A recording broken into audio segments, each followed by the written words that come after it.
Saho 2 writer तनु, anchor Nitin Dahiya. क्या साहो कदम रखेगा underworld में? हेलो दोस्तों, मैं नितिन आपका स्वागत करता हूं पॉलीग्रेड स्टूडियोज में। साहो 2 की हमारी कहानी में अब तक आपने सुना कि साहो और अमृता एक डिनर डेट पर जाते हैं, लेकिन वहां उनके राइवल का बेटा फिरोज उन पर अटैक कर देता है। इसके बाद जब अमृता हॉस्पिटल में एडमिट होती है, वहां पर फिर से एक और अटैक होता है। साहो और अटैकर्स की फाइट होती है, लेकिन किसी तरह से वो अटैकर बचकर भाग जाता है। अटैकर के भागने के बाद पता चलता है कि वो अमृता को बेहोश करने की दवा इंजेक्ट कर रहा था। डेविड कहता है हो सकता है वो अमृता को किडनैप करने आया हो, हमें सिक्योरिटी बढ़ानी होगी। साहो के दिमाग में अमृता का मुस्कुराता हुआ चेहरा अचानक दर्द में बदलता हुआ घूम रहा था। अब दुश्मन उस तक पहुंचने के लिए उसके आसपास के लोगों को टारगेट करते हैं और साहो को ये बिल्कुल भी पसंद नहीं आता। इसीलिए साहो डिसाइड करता है कि उसे किस तरह ये मैटर हैंडल करना है। जहां से ये दुश्मनी शुरू हुई, वहीं से वो अपने बदले की शुरुआत करेगा। वाजी सिटी का राज हर किसी को चाहिए, वो चाहे देवराज हो या अब जगपति मिश्रा हो। साहो डेविड से जगपति मिश्रा की सारी डिटेल्स निकालने के लिए कहता है और मिनटों में डेविड उसकी पूरी हिस्ट्री सुनाता है। जगपति मिश्रा ने एक छोटी सी गैंग से अंडरवर्ल्ड में कदम रखा था और तभी उसकी मुलाकात नाराटक रॉय यानी साहो के पिता से हुई।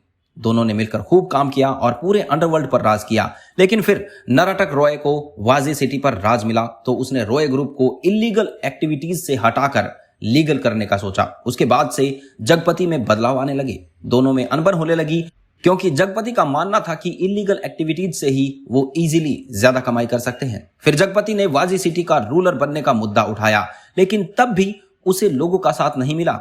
उसके बाद से जगपति ने अपनी खुद की एसएस ग्रुप नाम की कंपनी खोली। जगपति के 2 बेटे होते हैं, छोटा बेटा फिरोज और बड़े बेटे के बारे में कोई इंफॉर्मेशन नहीं होती, ना नाम ना फोटो। डेविड साहो को बताता है कि इस वक्त जगपति की अंडरवर्ल्ड पर अच्छी पकड़ है, तो साहो कहता है तो चलो उसके जोन में घुसकर उसे मारते हैं। साहो अपने रॉयज के पुराने ट्रेडिशनल तरीके से अपनाते हुए वाजी सिटी के सारे छोटे बड़े अंडरवर्ल्ड डॉन्स की ऑफिशियल मीटिंग बुलाता है। अभी तक तो नाराटक रॉय का बेटा होने की वजह से उसे रॉय एम्पायर और वाजी सिटी मिली थी, लेकिन अब साहो पहली बार अपना हक सबके सामने क्लेम करेगा। पूरी वाजी सिटी में हलचल मचती है। सब लोग मीटिंग में आने के बाद साहो विश्वांग और आलोक के साथ एंटर करता है। साहो सीधा टू द पॉइंट बात करता है, पिछले कुछ दिनों से मुझे और मेरे परिवार के लोगों को टारगेट बनाया जा रहा है ताकि वो लोग मुझे डरा सकें। तो आज मैं उन सब के लिए एक बात करना चाहूंगा, अगर लड़ना है तो सामने आकर लड़े। वाजी सिटी चाहिए, सामने से मुकाबला कर। तेरे छुपकर वार करने से मैं डरा नहीं हूं, बल्कि बोर हो गया हूं। तो अगर मेरी जगह चाहिए तो आके मुझसे ले ले। अब से अंडरवर्ल्ड का कोई भी काम मेरी परमिशन के बिना नहीं होगा, और अगर कोई मेरे पीछे से कुछ भी करता हुआ मिला तो वो अच्छा नहीं होगा। और हाँ, ड्रग स्मगलिंग जो मेरे नाम से चल रही है उसके बारे में मैं बता देता हूं कि मैंने कोई ड्रग्स स्मगल करने की परमिशन नहीं दी है, तो अपना ये काम रोको। मुझे मार्केट में ड्रग्स दिखने नहीं चाहिए। पूरे मीटिंग हॉल में सन्नाटा सा छा जाता है और कुछ लोग डर से तो कुछ रेस्पेक्ट से, वहीं कुछ लोग नफरत से उसे देखते रहते हैं।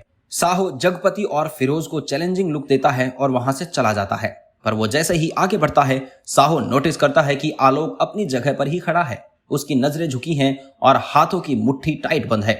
विश्वांग उसे बुलाता है तो अचानक उसका चेहरा नॉर्मल हो जाता है और वो उनके पीछे चलता है। वहां से साहो सीधा अमृता के पास जाता है, जहां पर असली मुश्किल आने वाली है, क्योंकि अमृता इस न्यूज को किस तरह से लेगी इसका साहो को अंदाजा नहीं है। अमृता का पुलिस होना और साहो का अंडरवर्ल्ड में कदम रखना, दोनों काम एक दूसरे के ऑपोजिट हैं। साहो सोचता है कि वो खुद अमृता को ये बात समझाएगा ताकि उसे अमृता से कोई मार ना पड़े। तो क्या है आलोक के चेंज्ड बिहेवियर का राज, जानेंगे अगली वीडियो में। और हमारे चैनल को सब्सक्राइब करना बिल्कुल मत भूलिएगा। धन्यवाद।